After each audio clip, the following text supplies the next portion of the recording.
Our first stop in Italy is Venice! Yay! we took a flight from Madrid to Milan and then hopped on a train to Venice. It was actually much more affordable to fly into Milan versus flying into Venice directly, so we just took a train from Milan, which was fairly easy to navigate. And we booked business class tickets for the train, which in my opinion were worth it. I think it was only an additional 10 or 15 euro, but it was so spacious and made the trip so much more comfortable. It went by so fast. We arrived in the late afternoon and we just felt so tired, so we went out for an early dinner, and this was probably some of the best food I had actually while we were in Venice, surprisingly, on the first night. I got a spicy arrabbiata sauce, so good. And it's so funny, but so many people asked me while we were traveling how we were able to afford all of this.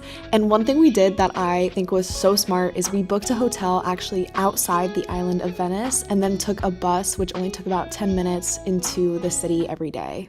We're in Venice! Yay! First thing I need is a coffee. Need pizza. Yeah, pizza. And Nico's so hungry. And my head is hurting because I haven't had a coffee yet.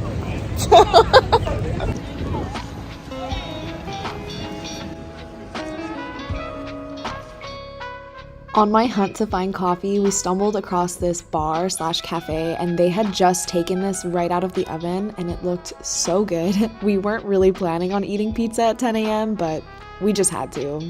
Spoiler alert, I'm probably gonna say this throughout the entire video, but it was so good. Like, everything I feel like I've eaten in Italy was insane.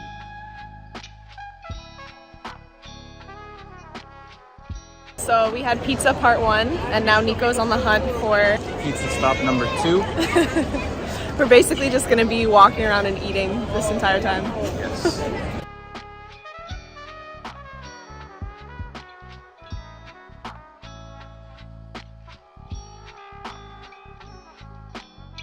Did you know in Italy you actually have to cut your own pizza because they just don't usually pre-slice it for you? Anyways, after we got pizza, we had to go and look for a gelato spot. There were only 3 places that we went to that really stood out to me in Venice, and this was one of them. For all the places that I loved, I'll put a star next to it so you know that this is one of the 3 that I recommend you go to. This spot has fewer flavors, but they are all so fresh. And it came highly rated by so many different travel guides, and now I see why.